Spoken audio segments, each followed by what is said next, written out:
Embrace the dark sensation. Rise from the ashes. Line by, embrace the pain. Despise through the carnage. Rise, conquer fear, no compromise. Rise against, stand as one. Bask in the pain, second to none.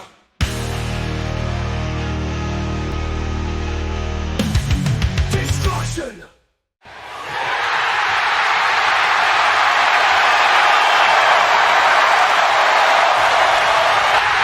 Thursday, and you know what that means. Welcome to Max Wrestling episode 498.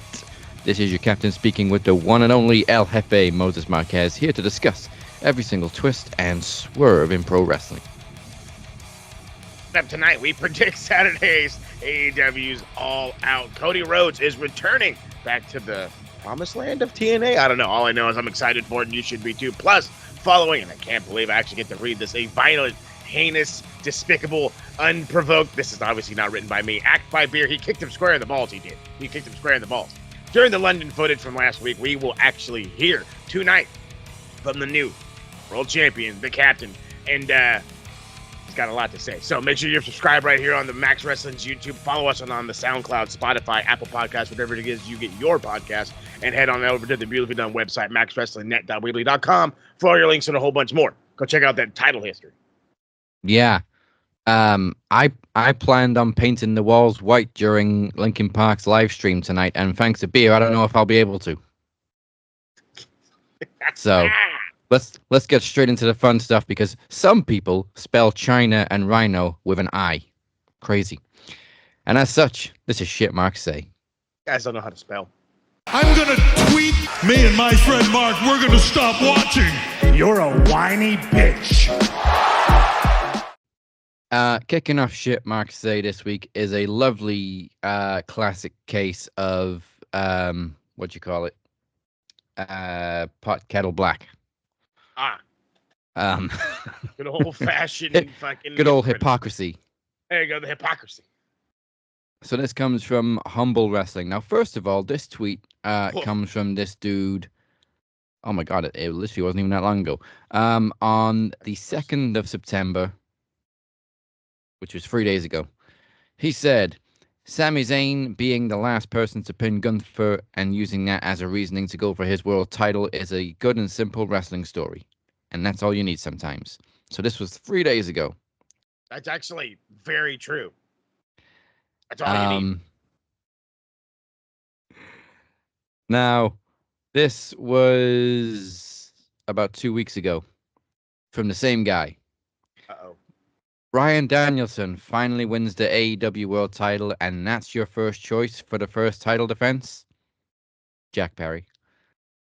It is literally the same storyline you just mentioned. Jack Perry was the last person to pin Bryan Danielson. Oy, okay. Tell me you don't watch the product without telling me you don't watch the product. Or you don't pay attention. I don't want to immediately discredit him, may or may not watching, whatever have you. You're not paying attention, because that's exactly what it is. The last person to pin this dude as a non-champion was Jack Perry. Now Jack Perry is going to get the first shot at the AEW Championship. I had to be explained to it myself. I'm going to be fucking completely frank. I was like, wait a minute, why does he get the... And it was Rob almost immediately. Oh, he beat him. Oh, that's right. That's it. That's all you need. That's all you need. It's, I mean, that's what we have title eliminators for. Like fucking hell, bud. The hypocrisy runs wild around these streets right now on the fucking Twitter, because how does that... And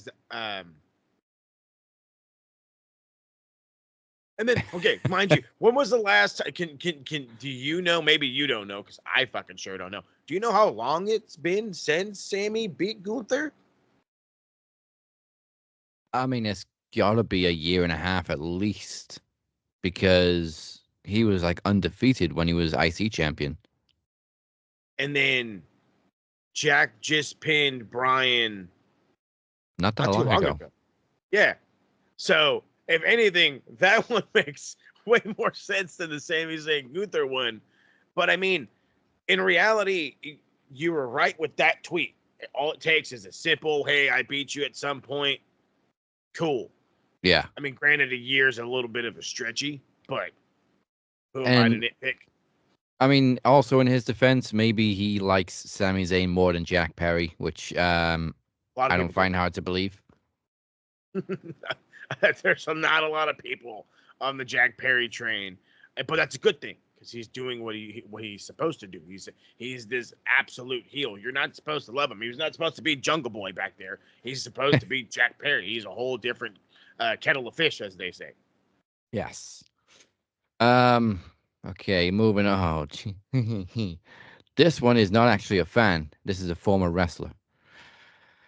I'm going to say 2 words, and depending on when you were born, is probably how you're going to react.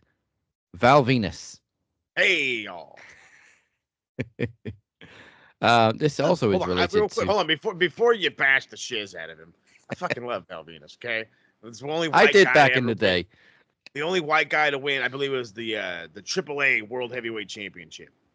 Oh no, pause. CMLL. Sorry, CMLL. Anyway, let's hear what he did. Let's hear how stupid you are on the internet. I always used to like Val Venus too. He was a great mid-card wrestler, but that fucking theme, bud. That Hello, fucking ladies. Theme. I mean, you telling me like you don't feel like a badass coming out of the fucking bathroom to that thing? Come on now. Yeah, tell me you didn't walk around in the late 90s, early 2000s wearing a towel going, hello, ladies. Bruv, I did it yesterday and I got looked at funny. Okay, sorry. Okay, but since retirement, he's become a bit of a crackpot. So this is related to Sami Zayn challenging Gunther. And Val Venus said, I'll try and do it in Val's voice too, for historical accuracy. Attaboy. Both of these guys would have been fighting over who would carry my bags in the Attitude Era. Facts matter. No, they wouldn't. Gunther would have been a monster in the Attitude Era. You kidding me? And Sami Zayn would have been either on Val Venus's level or even above. I was just gonna say, I was like, if anything, dude, you guys are carpooling. So he's not carrying your bags, dog. Maybe you guys are throwing away each other's trash. But you guys are carpooling. You're probably roommating. You and Sammy are on the same level. And yeah, and then there was that instance for a while where guess what? I mean, you'd be carrying Sammy's bag if they have added. He would actually have won in the Attitude Era. Probably not. But let's just semantics. Former world champion. I mean, former on top. You never know. You never know. Like NXT, all that shit. Imagine possibly your most famous segment being the infamous Choppy Choppy Pee Pee segment, and claiming you are better than Gunther. Hold on, wait a minute. Let's stop. Let's. You want to be real? Sammy would have been on a higher playing field. You want to know why? And because we're forgetting the most important factor about Sami Zayn. He is the greatest lucha libre to ever live. And if you're telling me that El Generico in the 90s is going to surpass Val Venus in the Choppy Choppy PP, you, sir, are full of baloney. For those too young to not actually know who Val Venus is, his gimmick was literally a porn star. That was his gimmick. That was his gimmick. And he slept with Ken Shamrock's sister. Yep. Who was she with? She was, I think Goldust. she was with who? Well, she was hanging around with Goldust, but Blue Meanie never trusted her. Of course not. Smart man. But no, I forget what he did. He did something to High and Tie to get. Right. He also slept with Mr. Yamaguchi-san's wife. That's what it is, Mr. Yamaguchi-san. That's right. Who was the leader of Kai and Tai, aka the wrestling fucking mafia from Japan. Greatest. Yakuza. Yeah, the wrestling Yakuza. Couldn't think of the fucking word. And they pretended to chop his penis off, and then we find out he just chopped a sausage on the table. Chris is gonna love all of this. Yes, he is. Yes, he is. He was freaking out the other day over Kane's voice box. That's just the tip of the Attitude Era iceberg. You're telling me, bud. You're telling me. But come on, Val. Don't really just read, as I've used to say, and I got to get back to saying it. Read it before you tweet it. Yeah, that's a great catchphrase. There you go. All right, we got somebody else shit talking Ricochet. So Fightful posted a snippet from an interview with Ricochet explaining why he left WWE for AEW, and the Vugio cult said, and there's that word again, fun. I swear, part of these guys' contract stipulates they have to go out and embarrass themselves, saying how fun getting brained in front of 1,800 people in giant empty arenas is. Truly pathetic. Because there's something wrong with having fun in your job. You know, That almost everybody but Randy and Braun Strowman and like 4 other random dudes on the fucking in the whole E roster all had to do that at some point in their career. You know that, right? You know that they all had to work an independent. Hell, that fucking AJ Styles guy, he fucking he used to work TNA back when it sucked. that Cody Rhodes, who's currently the WWE champion, who you probably do the whoa-ho to every time he comes out, he wrestled in bingo halls. He fucking helped start that company that you're making fun of. Which again, semantics. You guys, it's. I swear to God, wrestling is the Yankees and the Red Sox. You fucking you have to shit on them when you see them. You have to fucking you drive by the car and the fucking red fucking boo your mama whatever. You just got to do it, and that's what this is. I wish I could fucking think of a fucking more football related rivalry right now, but I don't want to. Liverpool United. United and who? Liverpool. Ah, that's right. Mortal enemies. Battle of the Reds. That's right. There you go. That's a good one there. But it's goodness gracious, people. I don't. Hey.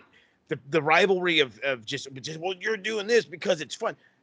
They got into this sport for the love of it because they were having fun. You see You're how not this allowed to goes? have fun.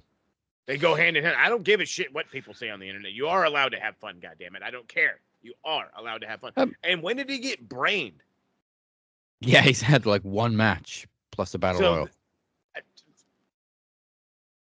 So again, And, where did he get brained? As we said last week, there was and now the turnstile counts come out. It's 48 to 50,000, however way you want to spin it. A little bit more than 1,800. A little bit. And then his next match is in an arena that sold over 4,000 tickets. So again, your math sucks. But the point of the matter is what is the fucking problem with people going to a different company? What is so wrong with this dude wanting to decide that I like my career so much, I'm willing to go over there. I would like to go over there to continue my career. I feel it would be I can't use the word fun right now. It would be a milestone in my resume. There you go. There's a professionalism. Well, yeah. Speaking of the word fun, there was a comment thread I was in the other week where some dude was also at All In. He was posting his pictures, and then there was other guys in the thread that were like, "You can't have fun because it wasn't full." Basically, how dare you enjoy yourselves because the stadium wasn't full to capacity? Fam, I'm going to tell you this. At Wembley, motherfuckers enjoy themselves even when their team loses. Okay? They could get routed 5-0. Oh, fucking Wembley was nice. Yeah. Fucking expensive, but nice. Dude, people, I swear to God, in life expect perfection outside of their own fucking bubble. I swear to God. Fucking £8 for a pint. Robbing bastards. That's hey, first off, that ain't shit. Okay, that ain't shit. I paid at the Forum, and this isn't even the big stadium because the big stadium next to it is called SoFi Stadium, which is the home of the Chargers. But at the Forum when I went for an AEW show and a Ring of Honor show, $18 for a beer. Jeez. So yeah, you said 8 for a pint. I fucking wish, bud. I fucking even with the fucking the money difference, you're still paying an extra £4. I'm actually gonna work it out now. Fuck, $18 in pounds is about $13.68. So almost double. Yep.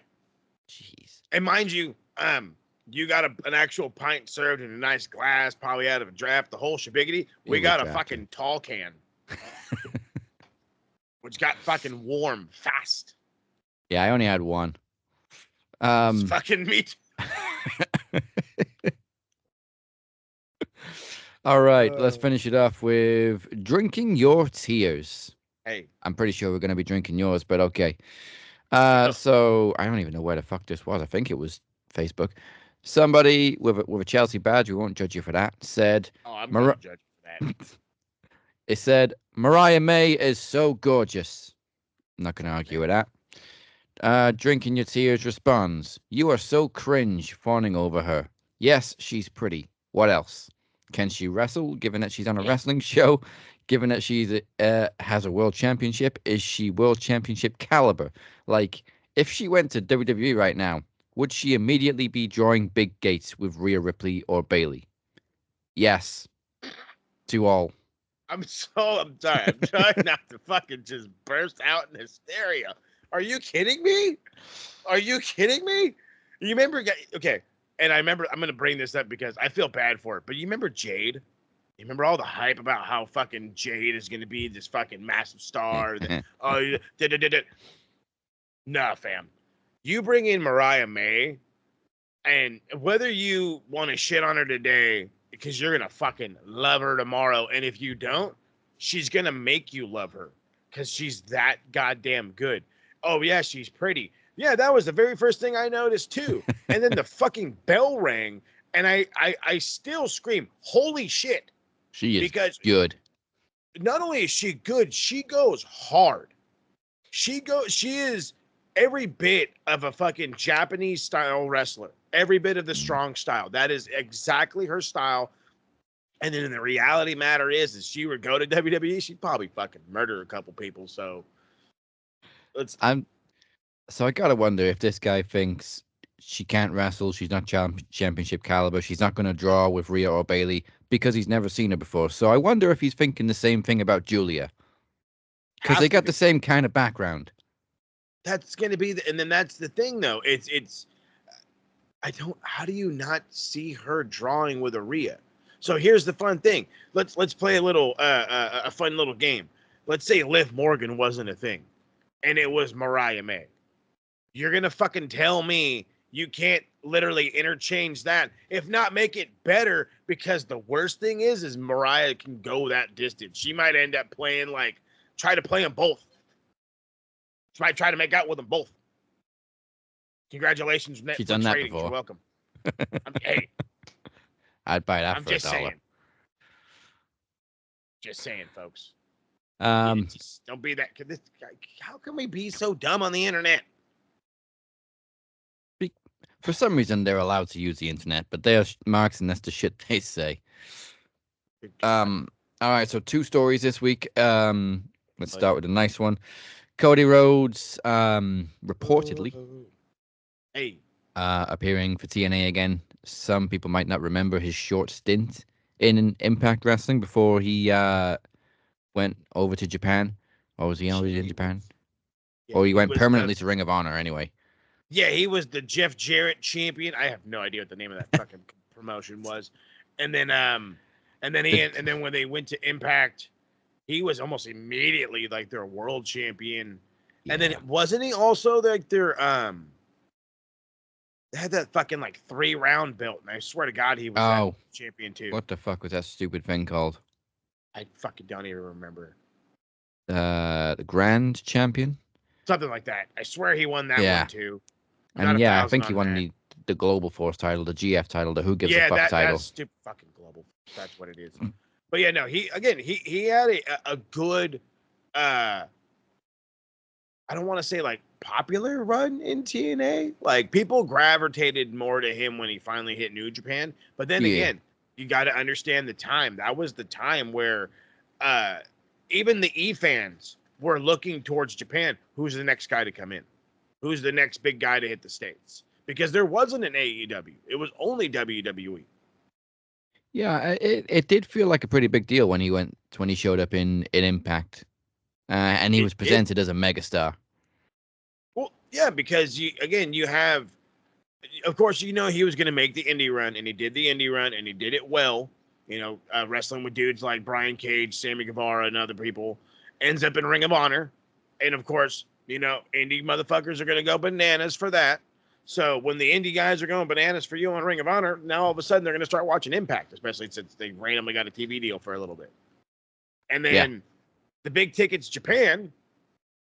It's just it's his stint in TNA though was one worthwhile. Again, it made you watch it. It made you want to pay attention to it. And yet, Impact had a lot of the same people. Don't get it twisted. Like they had some fucking glorious roster outside of fucking Cody Rhodes, but they didn't. He just was named Cody, by the way. He didn't know his last name at the time. Oh yeah. Which again, that's probably why you don't know. Probably just thought it was some Jahoob stealing his gimmick. It wasn't. But yeah, He even apparently had Randy with him. Apparently now he's going back for a little bit, and not just to make an appearance. Apparently he's going to enter a feud with somebody, which honestly is huge for TNA. And we've been saying, well, I've especially been saying that this deal with NXT benefits NXT more than TNA because they ain't really done shit for TNA.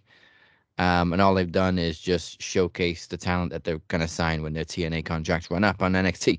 But sending over not just Cody Rhodes, but your WWE champion Cody Rhodes to TNA is a huge deal. Massive. So if See what it's happens? true, props. You see what happens? We're trying to talk things into existence. We're trying to make this a whole fucking gimmick. The NWA of all fucking Billy Corrigan of all promotions posted on Twitter of all places that the territories are back. And you know what? Bring them back. I love it. I mean, maybe not like, oh, this is, these 5 or 6 states or you're no. Allow everybody to go everywhere. Have the AEW champion show up in the WWE. Where, that's how crazy this is going to get if it gets down to that fucking point like that. Because I think that's literally the barrier right there. Hell, you could probably have fucking Naito show up in WWE before fucking anybody from AEW goes over there. But, again, we're fantasy booking. But the giant name of a WWE world champion to go to TNA is massive. And then, again, as we kept saying, there's dudes sitting in the back that could go to TNA right now, and you guys could both garner attention. Yeah. I'm not actually sure when this is going to happen because who's Cody feuding with right now? Probably it's just still a bloodline. Solo wants another shot. With anybody else? No. Does anybody feud with anybody else on SmackDown? No. Maybe like Jacob Fatu can beat him up a little bit so he runs off to TNA for a little bit. Hey, let's keep it funky. You allow your world champion to be in Impact for a month, build towards a pay-per-view. Perfect. Yeah. Absolutely perfect. And I would not be surprised if they pull in new record numbers, but then all the fucking E-Drones are going to be like, he did better than Kenny. Okay. And got more exposure. You're talking about the build, by the way, of that whole back and forth shit. It's a longer build thing. TNA guys have been going to NXT and a little bit of vice versa, and now you have this guy here. And again, if he does, cool. Again, I'm over here trying to defend it like it's whatever. The reality is, if he does, sweet, because that's what we want.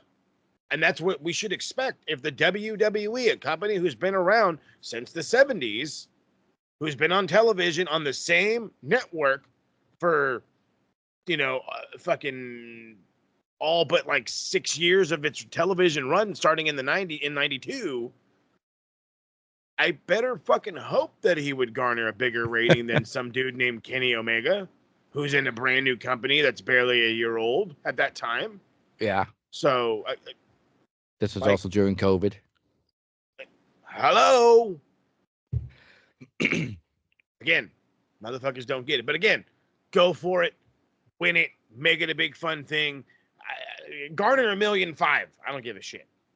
Garner all the viewers in the world. They'll all watch. Yeah, I won't be mad if they pull in bigger numbers. And Kenny, whatever's good for TNA is good for wrestling. Pingo. Listen to that last part. If it's good for insert company name, it's good for wrestling. And that's what we're watching here, folks. Wrestling.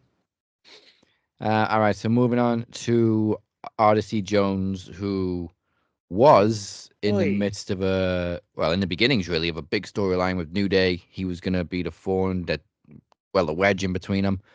And then he was just randomly removed from the roster. Nobody knew why. Then it came out that apparently it has to do with some domestic abuse allegations. Hey. I still don't think the story is clear because there was one saying that he was arrested a couple weeks ago, but then apparently that was disputed because it was somebody else with the same name as him. And obviously the mugshots don't match.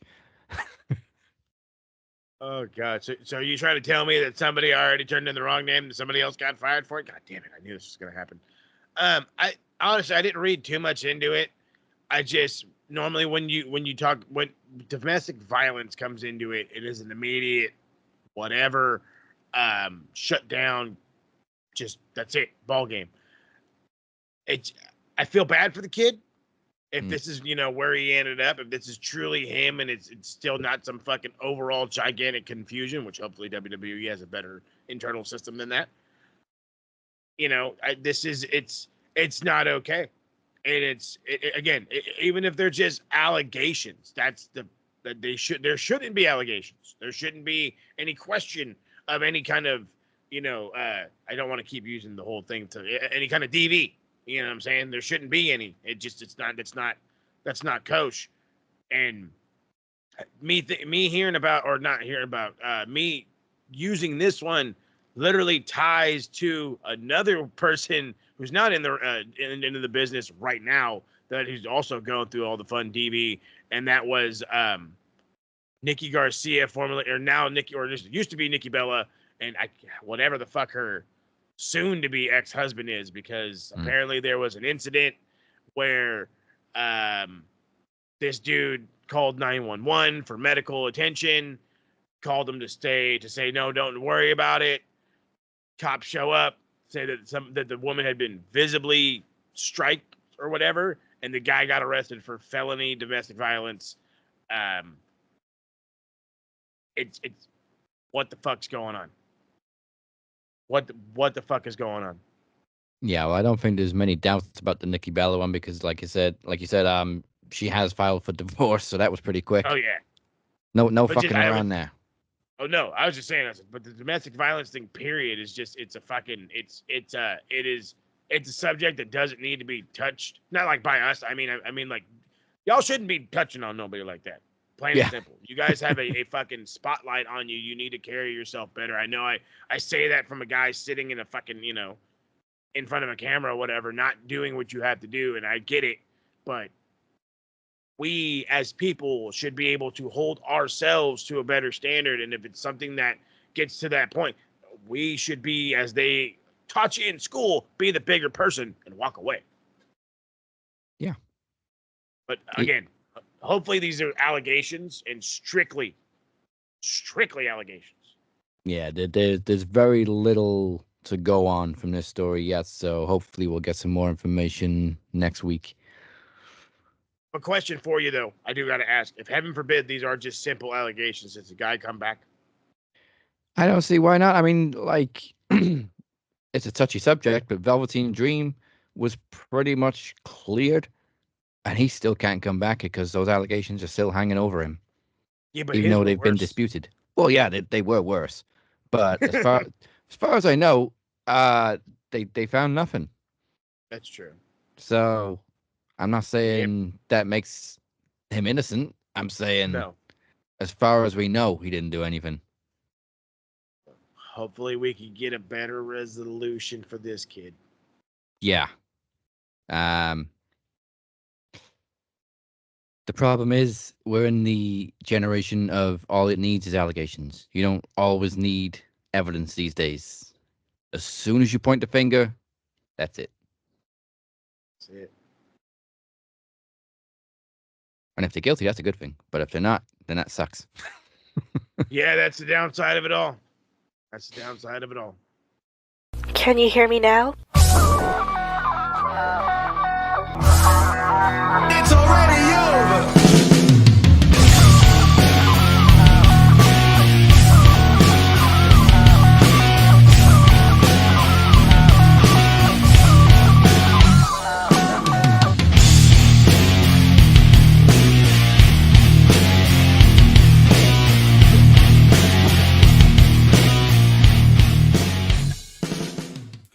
This is your Max Wrestling World Champion speaking. And I come to you this evening as a victim. A victim of a heinous crime. Last week I offered Beer the opportunity of a lifetime to join Dragon Club. Something that he wanted a year ago. And for no apparent reason, he did worse than spit in my face. He kicked me in the balls.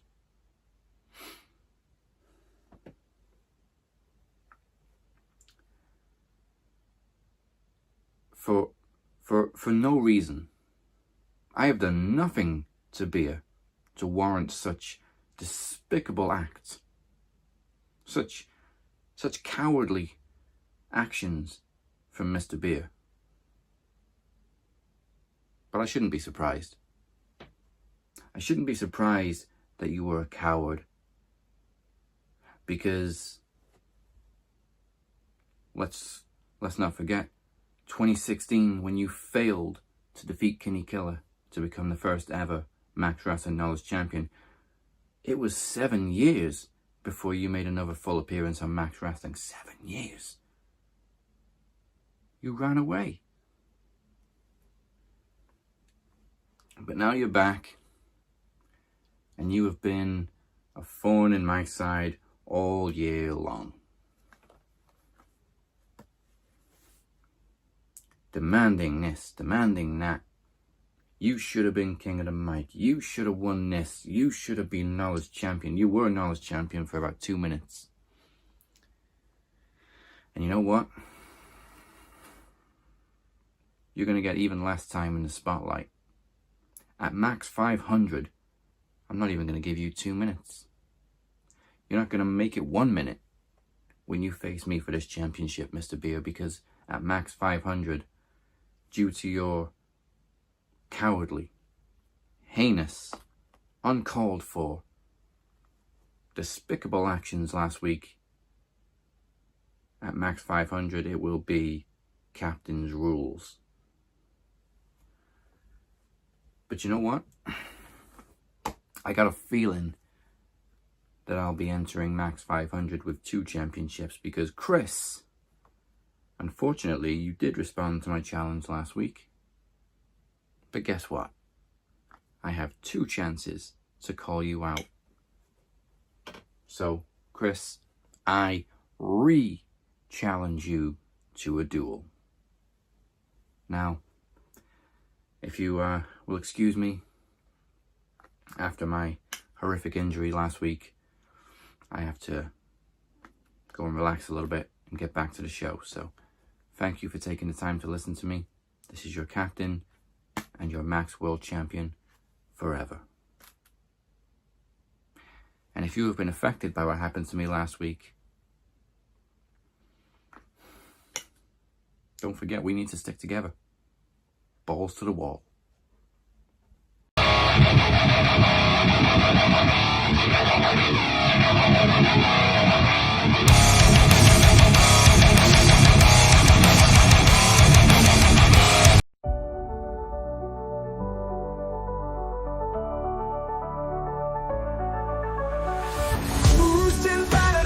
Ships in the storm, but we kept pushing through cold and warm, breaking down walls again and again. We made it, oh can't you see, through the blood and the tears. with hearts full of fire, climbing that mountain higher and higher. Rising like giants with hearts full of fire, climbing that mountain higher and higher.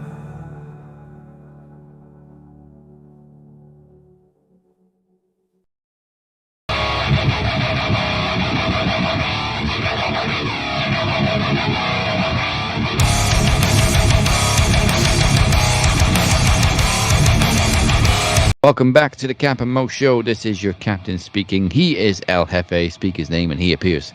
Make sure you are liking and subscribed on YouTube. Follow us everywhere. And for all the information that you need, go to maxwrestlingnet.weebly.com. And buy the merch.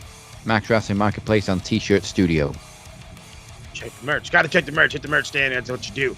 And still to come tonight, we got to predict All Out. But first, let's recap some TNA and some WWE. Kicking it off with emergence from this past weekend. Let's kick it down, count it down. Total Impact in 3, 2, 1. Impact in 3, 2, 1.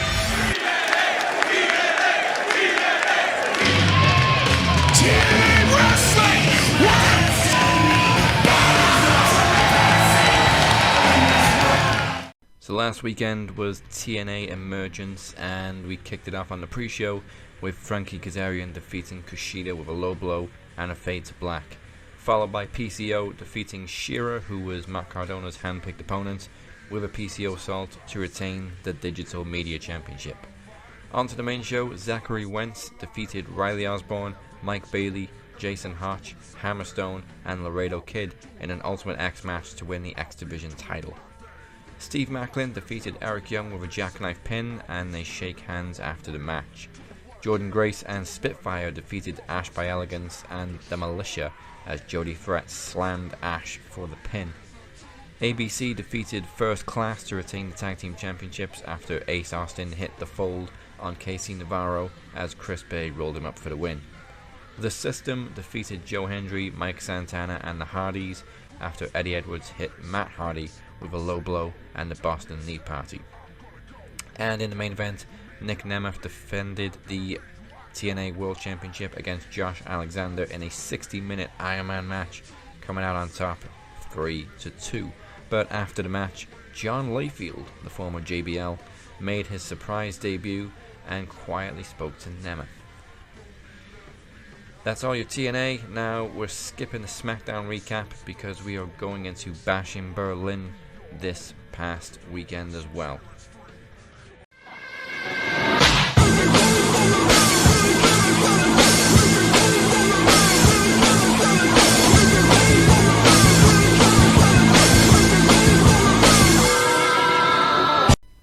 So Bash in Berlin is going to be a quick recap because it was a Triple H special.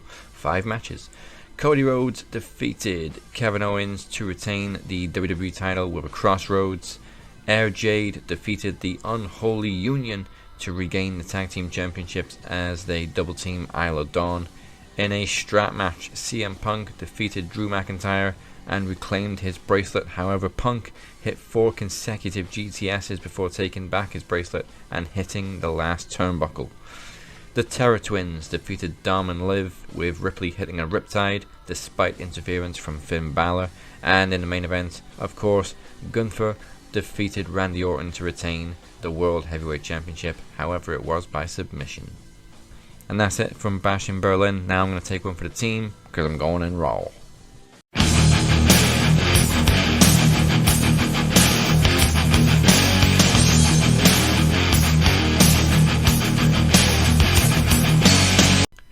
So Raw kicked off a little differently this week as Wade Barrett opened the show and introduced the new play-by-play commentator, John Tessitore. Rhea Ripley celebrated her Bash in Berlin victory and challenged Liv Morgan for a women's title rematch. Dominic interrupts and claims Morgan isn't there before accepting the challenge on her behalf. Morgan then sneaks up on Ripley and the two do considerable damage to Rhea Ripley's leg, which is caught in the ropes before Damian Priest chases them off. American Made defeated Alpha Academy as Ivy Nile taps out Dupree with a Dragon Tamer. Shayna Baszler defeated Zelina Vega with a knee to the face. After the match, Lyra Valkyria tries to help Zelina, but gets beat down by the Pure Fusion Collective. CM Punk came out and called his shot against Gunther, but Drew McIntyre attacked and viciously beat Punk down before stealing back the bracelet and snapping it, shoving the beads in Punk's mouth. Ilya Dragunov defeated Dragon Lee and Dominic Mysterio in a triple threat IC title number 1 contenders tournament match. Damian Priest fights off interference from the Judgment Day during the match to allow Ilya to get a nice win. In a number 1 contenders match for the women's tag team titles, the Unholy Union defeated Damage Control. What was the point? They just lost the titles, they could have just got a rematch. But anyway, during the match, Kairi Sane took some major damage at one point as she went face first into the announce table. She has had stitches since and hoping for a speedy recovery. In the ring, Sami Zayn also called his shot against Gunther as he interrupts the world champion to challenge him for the world title, which Gunther declines initially. Braun Strowman defeated Sheamus and Ludwig Kaiser in another IC title contenders match, and in the main event, Damian Priest and Jey Uso defeated the Judgment Day in a tag team match. And that is it from Raw. Now let's get back to it.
What's good, people? This is Beer.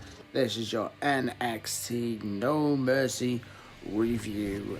We've just come off the back of yet another fantastic PLE, and again, Chef Sean's cooking, and we're gonna get right. Let's get into the card. NXT kicks off with the Tag Team Championship match with Chase U defending against Nathan Frazer and Axiom.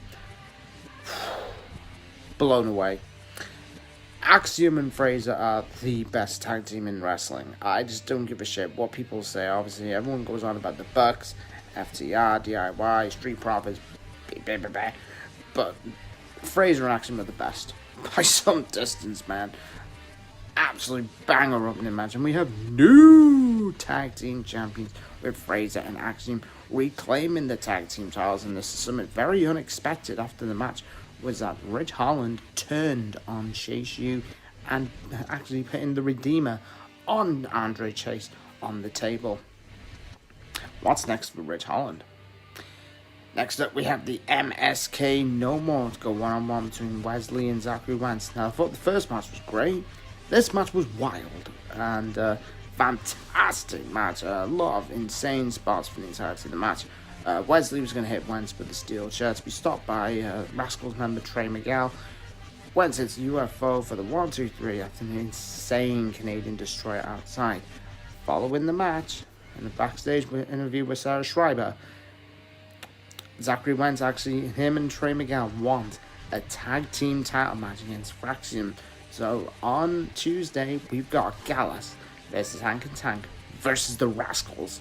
And man, I can't wait for that. Next up, we have the NXT Women's North American Championship match with Kalani Jordan defending against Wendy Chu. For me, this was the worst match of the night. It was quite sloppy. I think both look very sloppy in the ring, and don't get me wrong, I love Kalani and I am a fan of Wendy Chu. Like I said, disappointing match. Kalani retains after hitting a beautiful split leg moonsault, but after the match, Tatum Paxley returns and attacks Wendy Chu after Wendy attacked her a couple of weeks ago. Next up, we have Oba Femi defending the NXT Men's North American Championship against the Don of NXT in Tony D'Angelo. This was a fucking great match, and after the unfortunately during the match, Tony D did pick up a bit of an injury. He went over. I think he went over on his ankle after a spot on Oba. Oba retains, but the Pop-Up Powerbomb took 3 powerbombs, put the Don down. A lot of people actually thought that the Don was going to be the one to end the title reign of Oba. A lot of people think Oba should just relinquish the title just to go for the world title. And I'm with them. If they're not going to do that, there's one person they put the belt on. It's Javon Evans. They did it first. Right, here we go. This was the showdown. This was the match I was excited for. Was Jada Parker versus Roxanne Perez for the Women's Championship. This was a classic. Jada's first PLE match, and she literally hit a home run, man. She used to be a former football player, so obviously soccer in the States, and she literally scored a hat trick. That was just a fucking great match. It took a Pop Rocks for the 1, 2, 3. After the match, the rumors were running riot. The lights went out. The music hit. Sadly, was not Gloria, which was a bit disappointing, but the theme cooked. The smoke, the lights, the presentation. Giulia has arrived. And man, that women's division is not going to be the same when that badass from Marigold is going to obviously win the NXT Women's title. Now, this is where it gets interesting with Giulia. Now, do they put the belt on her on the CW launch? Either in Chicago or in St. Louis? Or do they wait till Halloween Havoc? Because obviously it's going to be a nightmare for Roxanne Perez. There was meant to be rumors that Cora Jade was going to be there, but Cora debunked the rumors after. She was a bit of a troll for most of the evening. There was no Stephanie Vaquer, there was no Delta, and there's also rumors going around that WWE had now signed Zeta Steele from Marigold as well, who is a very good up-and-coming young talent from Marigold. We didn't have anything with Zeta Steele involved, bit disappointing, but hey, Giulia is here.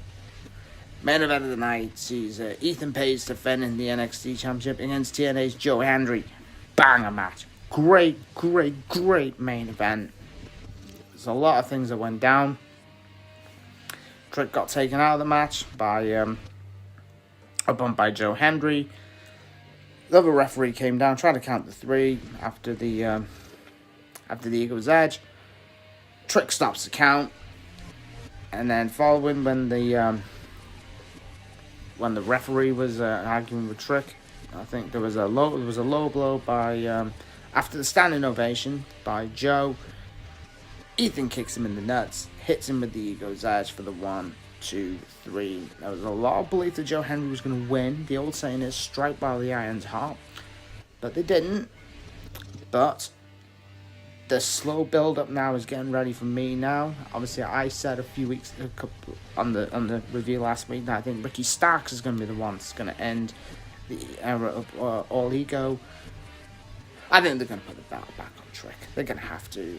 But Ethan Page at the moment is doing a great job as champion. But NXT now on Tuesday, unmissable. We won't be able to miss it now. What's going to happen next? Who's Ethan Page's next challenger? Are we going to have another match with him and Joe Hendry down the line? We got Trick Williams against Pete Dunne, and after the match, Pete Dunne did attack Trick Williams. But for me, this would have been the perfect show for me if Roxanne and Jade had main evented. You've had Giulia coming out right at the very end. But obviously, gotta go with a men's title match, even though I was against Ethan and Joe in the main event. I was a bit against it, but hey, could ask for a better show. Action, you had the debut of Giulia, and Joe Henry and Ethan Page put an absolute banger. But the only disappointing match for me was Kalani and Wendy, and I love Kalani and I love Wendy, but hey, Chef Sean's cooking. Anyway, alright, let's go back to the show. Someone's getting fired for allowing beer segments on the show again, but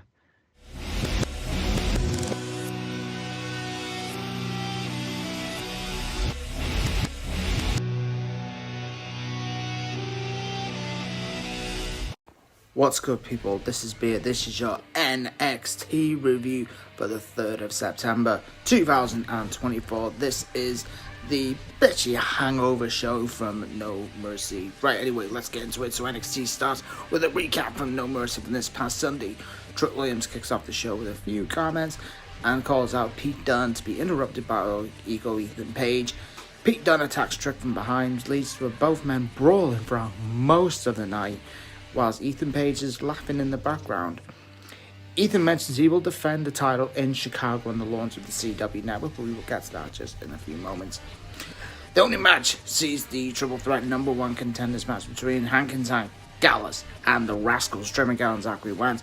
What an opening match this was, with the Rascals picking up the win, with after a beautiful meteor by Trey Miguel and a swanton by Zachary Wentz for the 1-2-3, they will battle Axiom and Nathan Frazier next week.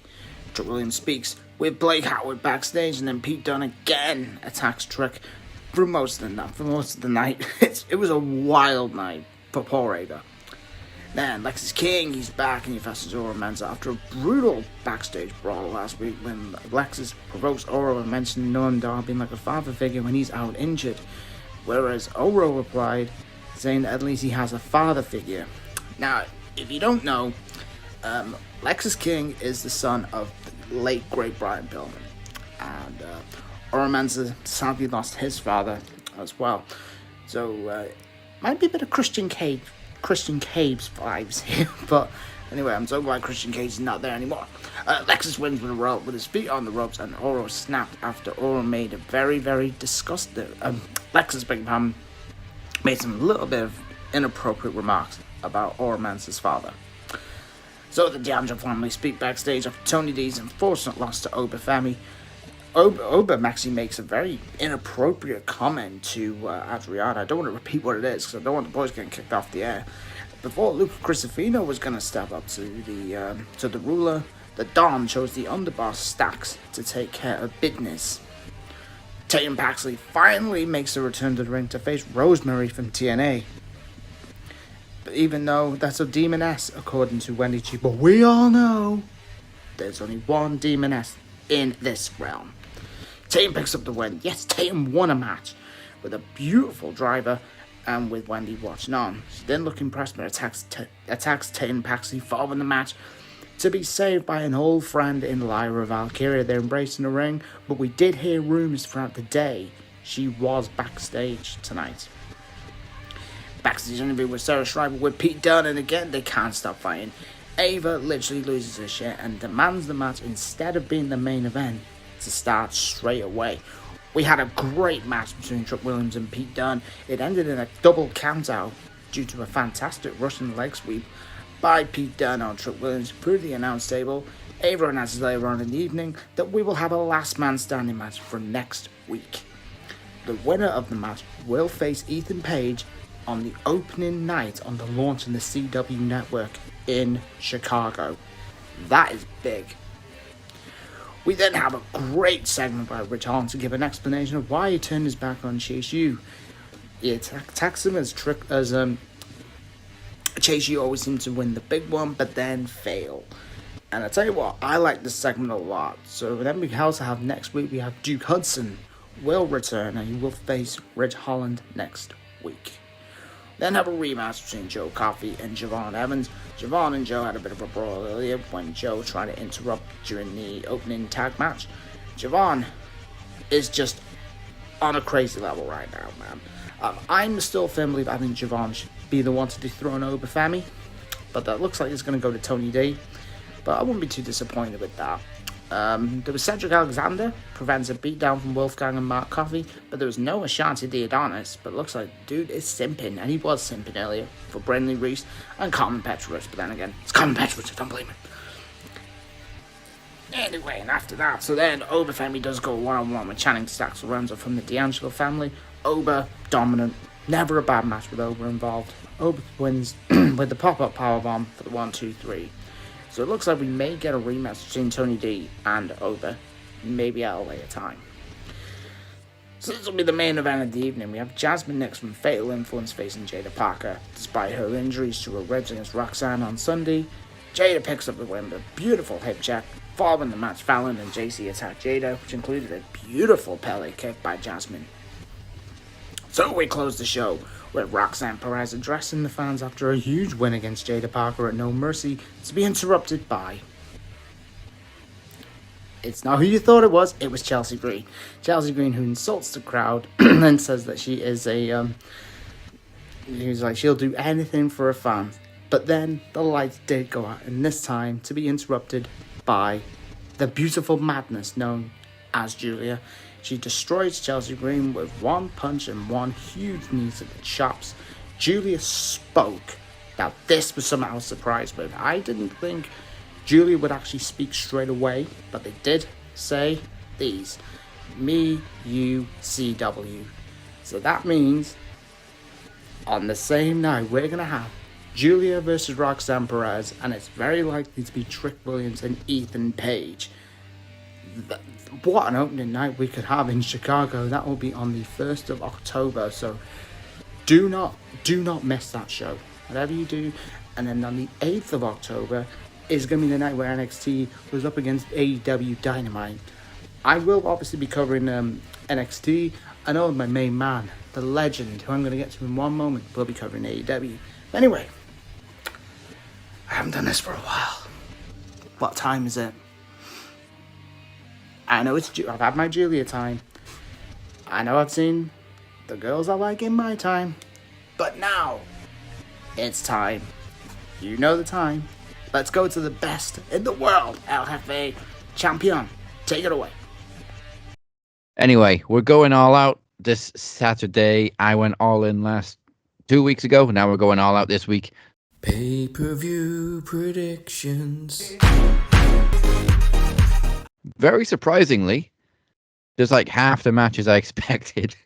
TK's only booked 8 matches. Maybe it's a TK special. We'll probably get like 3 or 4 booked on Collision. I was just going to say, you're jinxing it. You're jinxing it so bad. Wait, are they even doing Collision? Because it's on Saturday.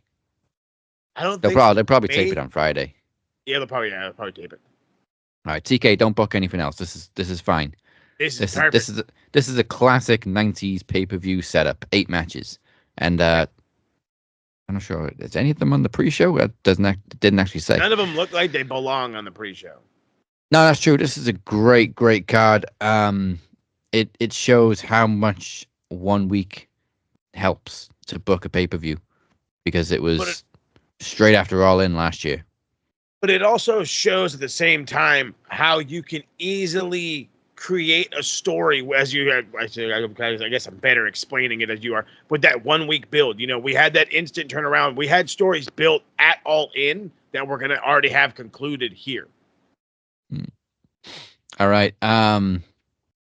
So yeah, this story got personal very quickly, and I would not be surprised if it does open the show. So let's go MJF versus Daniel Garcia. Can we stop talking about people's family?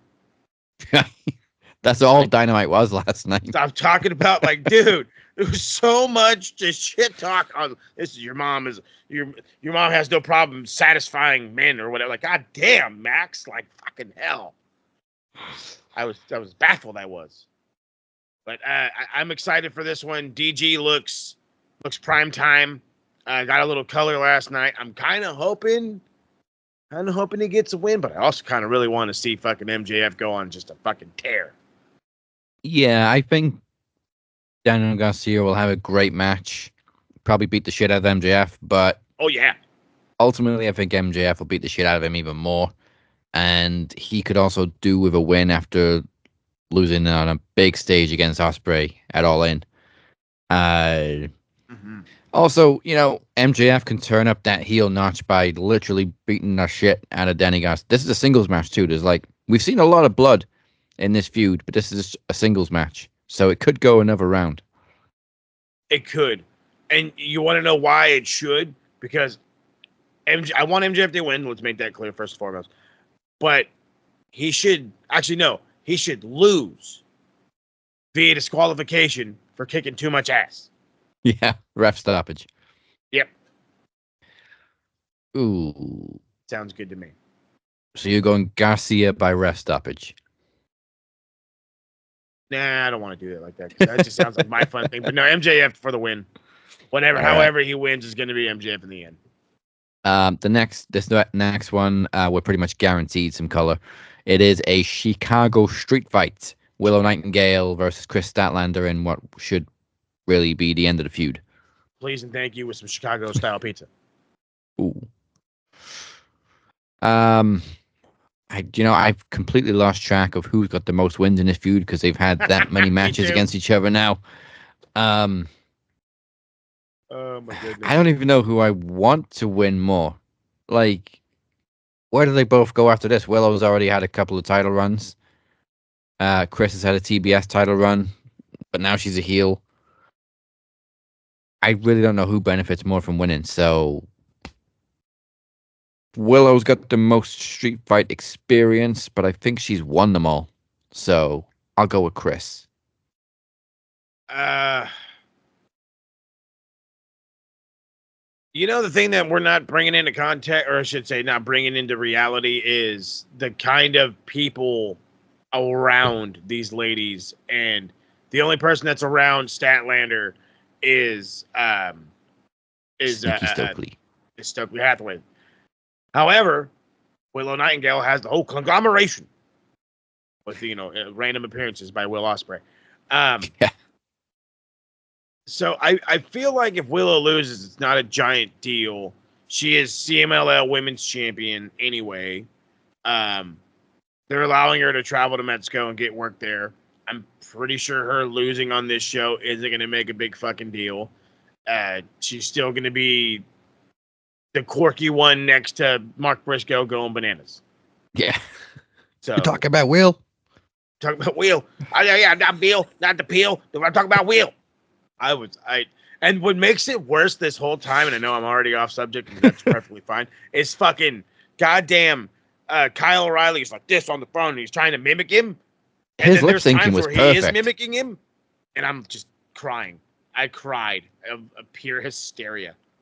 They rehearsed that script very, very well because Kyle's lip syncing was on point. It was so good. It was almost like this was a real conversation, and Kyle was just remembering it. Yep, he was just like, "Oh yeah, I remember the phone call." Kyle O'Reilly's great. Yeah, so that's another point. If Willow loses, I guess that frees her up from TV to go to Mexico and do a little bit. Yeah, I don't think, it could be for that. It could just be, it's time to, because in reality, we need a bit, like, Stat doesn't have much behind her. It's more of her and Stokely, and that is it. And she needs a little momentum, so yeah, I'll go with Stat. I feel like she needs it. Carry your man out. I know who I'm going to pick for the next one, but I really kind of wish it could go both ways. Will Ospreay defending the international title against Pac. I would love to see Pac get another run. I said last week he just killing it. He deserves another title run, but not right now because Will Ospreay only just won it back and he's still hot, still over. So for me, it's got to be Big Will. Gotta be Big Will. And I can't disagree with you. To add more fuel to the fire, I'm not too fan of all Newcastle things right now. So maybe next week I'll get over it. But all jokes aside, I'm with you. Fucking Pac is, when he garners momentum, he gets it fast. And he gets it so fast that you're especially when it comes down to him being a challenger. Like I said last week, he's not the best first challenger because you want the possibility of him to win. That's going to help the match and the story, the whole shebigity. But instead, we're going to get a banger and a half, which is fine by me. And Will Ospreay is going to retain the international championship. I almost called it Intercontinental. Yeah. And then not the U.S. title, No. but the American title. Sorry. There you go.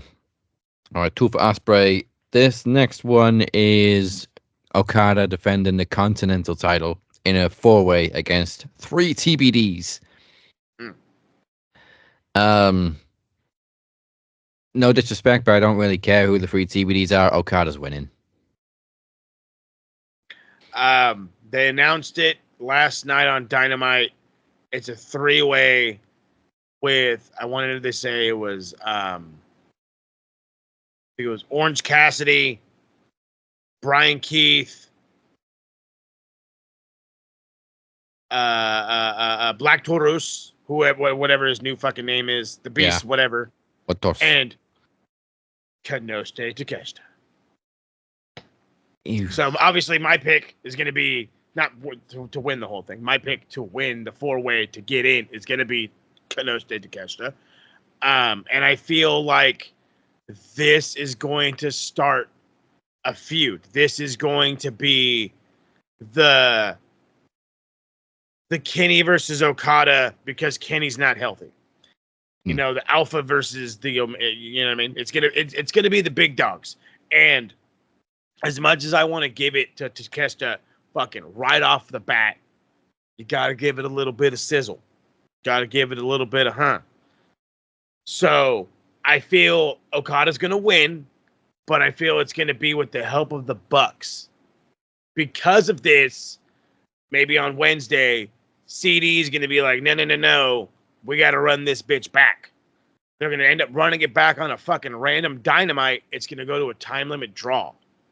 Then whatever our next pay-per-view after that, which I believe is not Wrestle Dream, that's like November. I think it is Wrestle Dream, October. Oh, okay. Well, then, okay, if it's Wrestle Dream, then right on. Then there it is, Wrestle Dream, because it would probably be a 60-minute match giving you the fucking, again, Omega Okada feel. So I like it, but yeah, Okada's got to win right now. Actually, yeah, Takeshita was almost babyface last night too when he ran down.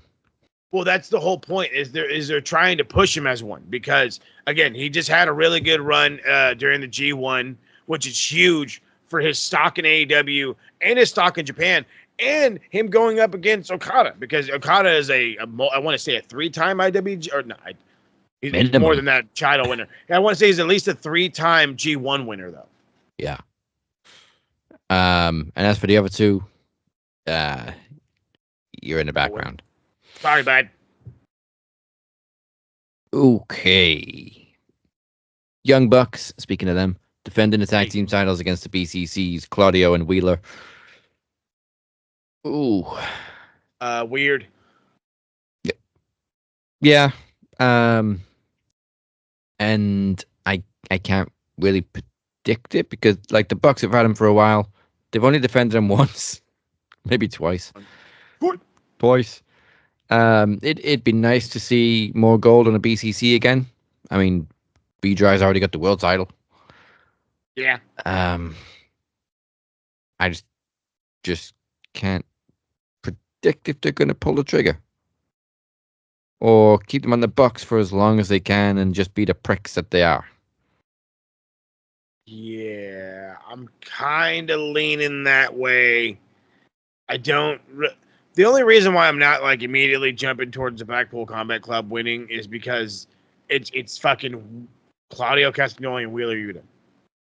Now, if it was Grant, I understand B-Dry is the world champion, but if say he wasn't, and it was B-Dry and Claudio, then yeah, for sure, let's fucking pass the titles over.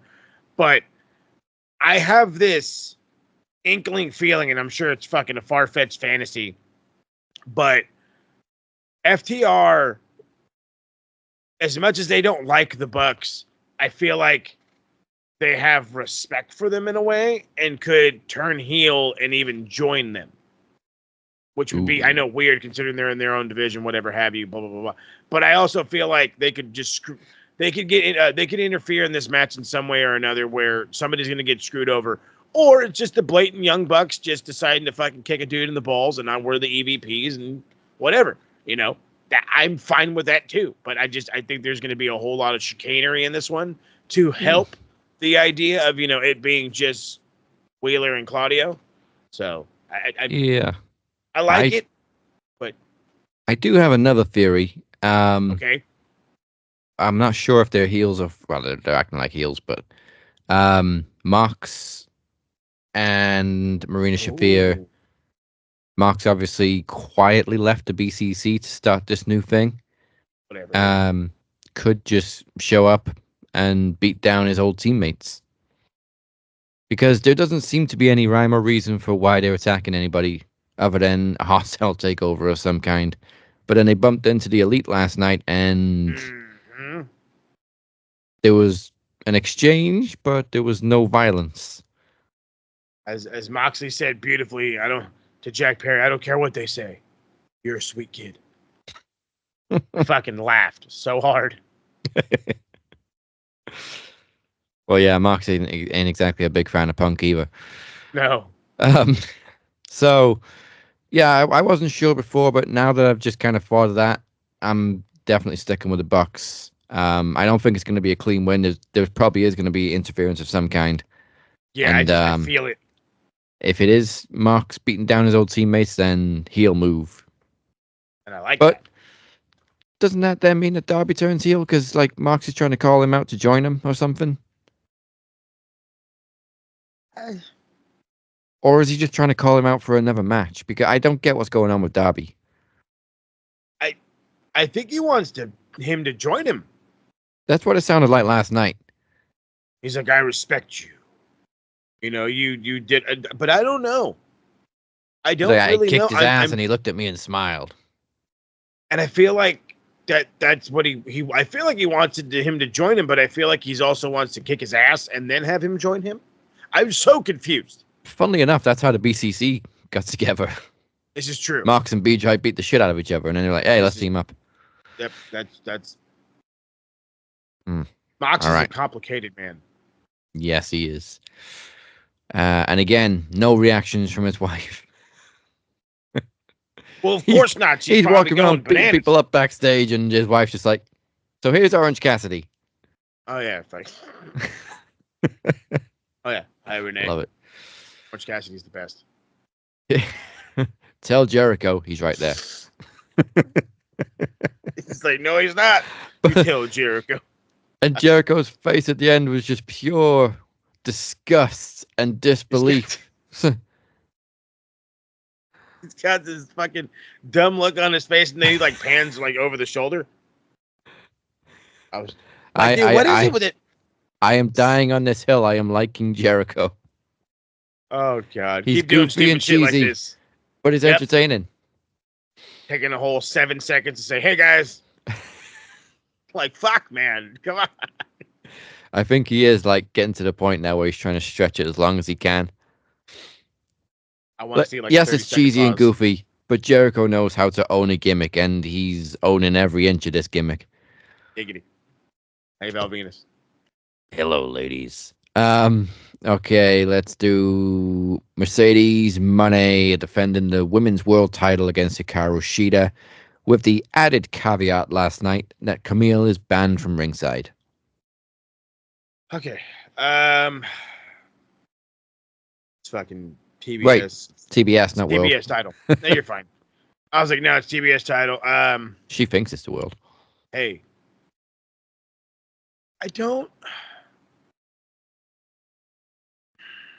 I want Shida to win so bad. So bad. Oh, you know my opinion. And I'm sure we're on the same boat here. And with Camille being banned by ringside, and of course we got the Sayonara Beach, and I'm like, see, that's how you do it. That's how you're supposed to do it. That was fantastic from Shida last night. However, I feel like it's not going to make a fucking difference. I feel like either Camille's going to come out anyway because they fucking do that shit all the time. Hey, you're banned. Get out of here. Or stop me.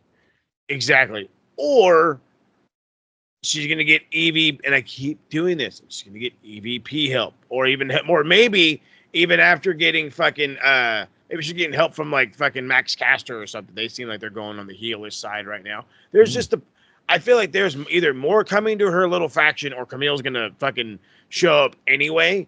But excuse me, as much as I want Sheeta to win, and I'm smelling all the bullshit here, it has to continue to be Mercedes, whether we fucking like it or not. Yeah. It's complete shit, and this match is probably gonna suck. Hopefully not. Yeah. I mean, Sheeta's so good, but is this going to be a case of Mercedes trying to lead the match? Don't do it. Yeah, so unfortunately, we're both going Mercedes. I think I've got the order right on these two matches because I can't see how Swerve and Hangman doesn't main event, but B-Dry versus Jack Perry for the world title. A pretty quick one for me, B-Dry. Same. I'm in the same boat. It's got to be B-Dry. There's no way you're gonna drop it on your first thing. I as much as some people don't like the Bucks, don't love the EVPs, and they're fucking shit and whatever have you. I don't think they're gonna be that big of a-holes and immediately crown fucking Jack Perry. I think that'd be stupid. And I think they think that would be stupid too. Yeah. Plus, Brian said when he loses that title, that's when he's retired full time. So I still think we got a little bit left in the tank yet. Oh, time. We got some more time. Oh, okay. So, like we said, last night was an attack everybody's family type of show, and Hangman took it a little bit further.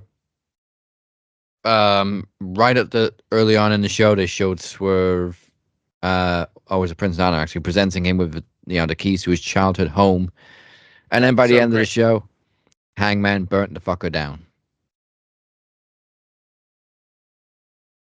I love when wrestling comes to real life kind of shit. It's so fucking great. This man has invaded his home. Or sorry, vice versa. Swerve has invaded his home, so he decided I'm going to burn yours down. And I mean, talk about guys that fucking can't stand each other. And it's just this is such a fucking awesome feud so far. And again, you're taking it so far. Let's keep it realistic. We obviously know this isn't his real fucking childhood home and the blah blah blah blah. But let's keep it. Let's keep the fucking kayfabe rolling. This man paid probably a few $100,000, or probably paid a good $100,000 for this fucking house, and Page said, "Fuck that bitch." Come on now, come on. Yeah, that's some shit. That's some shit. But all jokes aside, I'm so fucking ready for this match. It needs to be the blow off. That's why it's a lights out. It's gonna fucking be gory as shit. I almost promise you somebody's getting hung. I promise it. I didn't know how we were gonna top the street fight they had.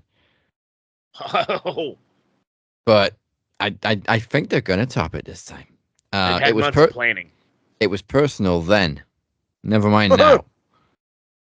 And also the roles are reversed this time. Hangman was the face then, Swerve was the heel. Now Swerve's the face, even though he was very heelish in his feud with Bryan. He switched it very quickly back. I actually didn't even know it was a lights out.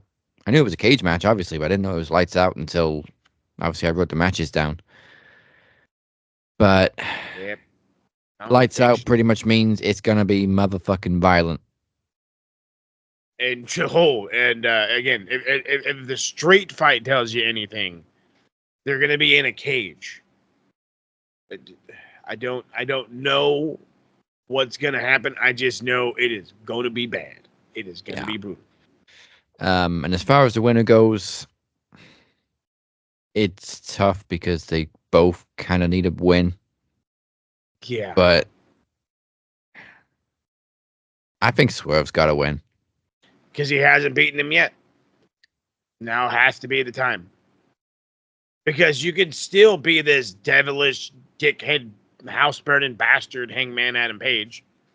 You know what I mean? Don't piss off Page. He's burning your house down. But, yeah, no, Swerve needs to win this. And it's not for a momentum build for him. And actually, you know what? Yes, it is. It's a little bit for that, and it's more of a he needs that win over Hangman. Yeah, and So, go ahead. he just lost the world title, like we said. And it was good, but it wasn't a spectacular reign. So I do think he needs to get that momentum back quickly before he goes for the world title again, and hopefully has a better second reign. Because you see, that's exactly what we're hoping for. We keep talking about Tacoma, Washington. He's got to win it back in his hometown. And it's a perfect way for Brian to go out, too. Yeah. Because he's from Washington as well, so perfect. And then who knows? Maybe in a couple of months, Hangman comes back around for a world title shot. I'm sure of it, and hopefully we get like an Iron Man match or something. It's just the feud is never going to end. I've referred to them before as the Batman and Joker to each other. They're just going to fight forever. Forever. All right. Speaking of fights, we are 2 weeks away from Max 500 on September 19th, our groundbreaking 500th episode. And what a way to celebrate than a classic feud as the Phoenix defends the Knowledge Championship against the OG Kenny Killer in 3 stages of knowledge.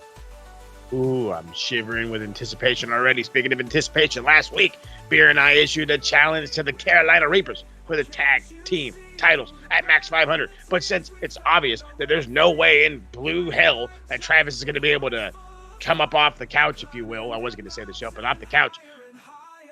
Let's say we make this a little interesting.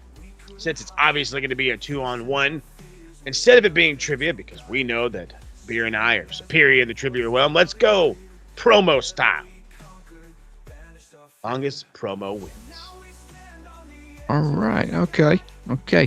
Well, speaking of promos, last week, Chris Reed unfortunately answered my challenge on Facebook. I almost got away with it, which means he is still dual champion, but that's fine. As you saw earlier, I still get a second chance call out. So, Chris, I actually do hope you respond again next week, because if you do, that means we go to a rubber match at Max 500. Luck of the draw rules. Let's go. Well, I'm anticipated for that one too. Come on, Chris, make the challenge happen. And whether the Cap actually gets his dual title match or not, it doesn't matter, because he is most certainly has a world title match at hand. After a year-long feud, it has finally come time for the Captain to defend that world championship, which he miraculously gained out of nowhere, if you will, against Beer. So the challenge is on. And as you've heard earlier, it's Captain's rules? The fuck is that? Well, like I said in the contract signing, if Beer chose option B, we're doing this the hard way. So he brought it all on himself. Max 500 is in 2 weeks. Go to maxwrestlingnet.weebly.com/500 for more information. Right now. And on the topic of bell ends, let's put some points on the board. That is the bell end board. Oh, come on.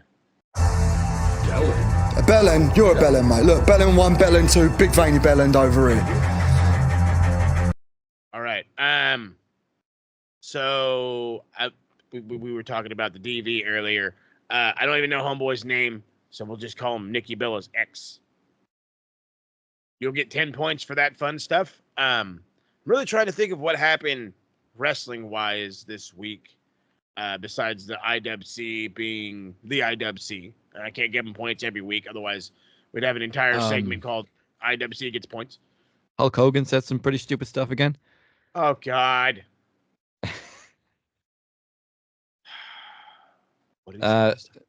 So he said, I think he was on Logan Paul's podcast, and he said something along the lines of, wrestling fans are pretty forgiving, brother. They forgave Chris Benoit for the crazy shit he did, and they've forgiven me. They can be very forgiving. Why are you comparing your racist ass to what Chris Benoit did? And again, like as somebody who advocates for Chris, dementia, complete brain damage, you want to go down the line or whatever have you. He doesn't willingly and openly be a racist when he wants to be a racist. He's not drinking and driving. He's not supporting rapists a politician run, that's just not something you do. And in reality, the whole like, wrestling fans are forgiving. What do we need to forgive Logan Paul for? If it's thing in Japan, you can kiss my ass. You don't do like, there are things in this world of ours, whether we're from that place or not, that are sacred to people from those places. Okay, you don't go to Egypt and take a shit by the pyramids. Okay, you don't go to fucking Paris and fucking graffiti the fucking the Eiffel Tower. You don't go to England and fucking defecate on a football field. I can't think of anything weird. You fucking motherfuckers in England do weird shit. Let's just go with that. But that's beside the point. You don't. And in Japan, you definitely don't go to a place where it is very sacred for people to, unfortunately, take their own lives. But that doesn't need to be documented. You don't need to go there having fun. That's not for you. That's not for you. That's their way of escaping life. And it may be weird to some of us. It's not to them. And we need to leave that fucking shit sacred. So, no, I'm sorry. Nobody's going to forgive you for that shit. Hulk Hogan, you're a goddamn just bona fide hypocrite to the fullest of degrees. So, fuck it. We'll give you a fucking whopping 15er. Why? Because I fucking said so. I am not a reason. How many points did we give Nikki Bella's husband? 10. I can't think of anything else. Anybody that's said anything stupid this week? Of course, Hulk Hogan's a fucking standout. He seems to be every week now. Who gave this guy a live mic? Jeez. Everybody apparently. All right. Well, hopefully we got more praise to give out than shit to give out this week. So, a UK thing that you don't do put the teabag in last. Oh, don't do it. If you do, you're on the bell-end board. But let's put some points on the other side with the bruv board. Bruv.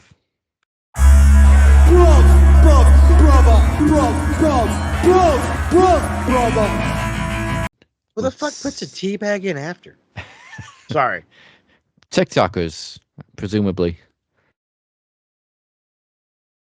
I found this hack. Social media will be the death of us all. It's not a fucking hack. You're just fucking slow. Let's see. Let's not have heard about the bank hack they found out. Yeah. You know what? It was heel shit on another level, but it was so well done. So I got to give points to Hangman for being such an evil bastard that you burned down Swerve's childhood home. You burnt the home where he grew up and did. So fucking good. And I thought Happy Gilmore was evil. Seriously. Or Shooter McGowan was evil. Right. Yeah. Is Hangman even on? Oh, Hangman's not on the bruv board yet. So 20 points to Hangman. Because that was some real heel shit. Does Hangman own a Volkswagen? No? Nobody gets that reference? Okay. I think he's just got a horse. He's just got a horse. What?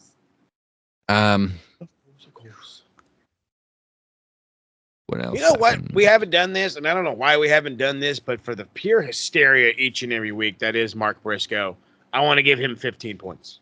Yes. Okay, because goddamn.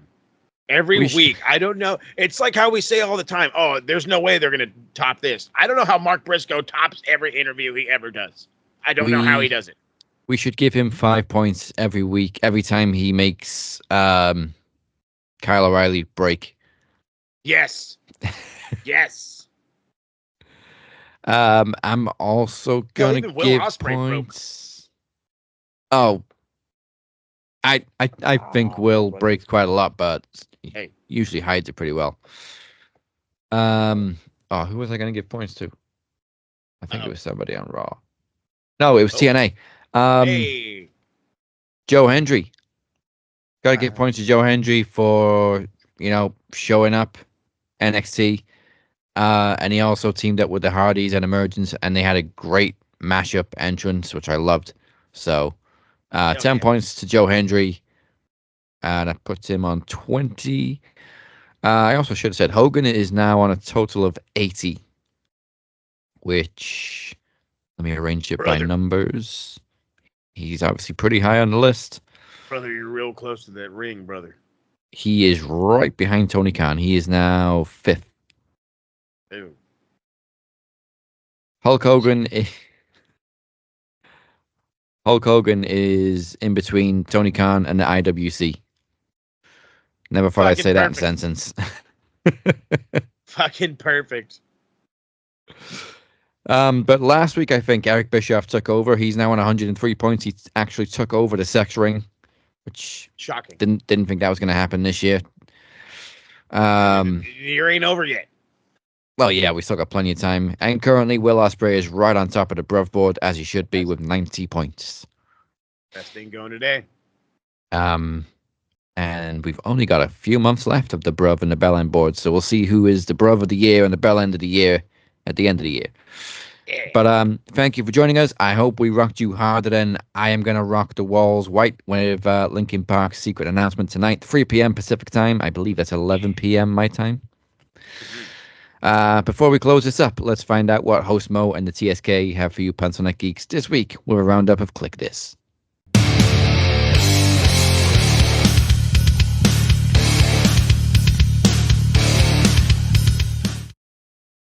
Oh my goodness gracious. So, TSK does have a all-in from London, not from London, but all-in London review. Hasn't dropped yet due to I just haven't dropped it yet. That's my only issue. There's no real problems with it. Life. This Saturday is all out. The boys do want to do one for that one, and the reason why this one's taking so long is I'm already anticipating this one. So we can try to drop them at the same time. Yeah, all in, all out. And all in. There you go. Shake it all about. There you go. Hey, shake it, attaboy. Shake it all about. That's what I'm talking about. So, speaking of all the abouts, a lot, again, TSK is the main focus. I say each and every week that I'm going to try to bring back the Max Footy Pod as best as I can. And it's gonna happen. When? I don't know, but it's going to. So the reality is I don't want nobody giving up the hopes. I don't want nobody giving up the hopes just yet. There's honestly what it is I'm trying to find out a lot of inside information about my very first topic, which has been the one that I keep talking about, Chad Beer, and I'm sure Nicola at this point are all sick and tired of hearing it, and that's Mauricio Pochettino heading to the United States to take over the head coach job for the men's national team. There's some fucking insight, however, though, that maybe the U.S. men's nest or the U.S. soccer is maybe a little mafia style. And I don't want to drop a story on that until I know some more shit. So trust me, one is coming. TSK is coming. More's coming than you think. Make sure you're subscribed to all the beautiful socials, Max Wrestling UK, for Captain 512, SMR Podnet, and Max Football Pod, all on the Twitter, the Evil X, whatever you want to get fancy with. And, of course, check the beautifully done website, maxwrestlingnet.weebly.com. Don't forget to hit the subscribe button, follow button, Facebook, Twitter, Instagram, TikTok, for sure the TikTok and Facebook, because that's the most popular site. That's where you can become the EVP, MVP, and maybe, just maybe even a dual champion. Hell yeah. And that's it for us this week. Join us next week for the Fallout to All Out. Hopefully there's no brawls. And it's the 499th episode, which means it is our go-home show to Max 500. See you all next week for that. You've been watching the Cap and Mo. Goodbye. Mwah, and good night. Got so much goosebumps. It's retro. Chris, acknowledge me.